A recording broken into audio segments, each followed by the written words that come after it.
Una natin yung pork belly hanggang mamula siya. Sunod natin yung bawang. Sunod ang sibuyas. Sunod natin ang kamatis. Nagblender din pala ako ng ulo ng shrimp.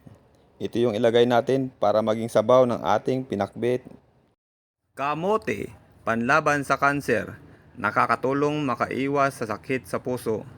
Makakatulong din sa pagbabawas ng timbang at makakatulong sa maayos na pagdumi. Kalabasa, mayaman sa vitamins, minerals at fiber.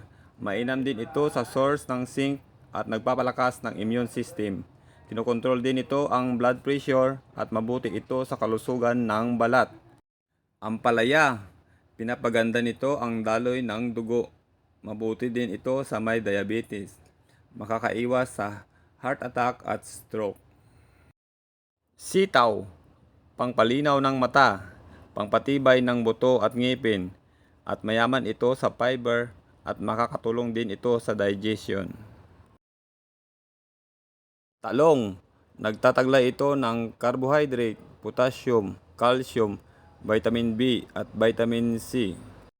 Okra, pinipigilan na magkaroon ng sakit sa atay, pinapababa ang blood sugar level at nakakabuti para sa malusog na pagbubuntis.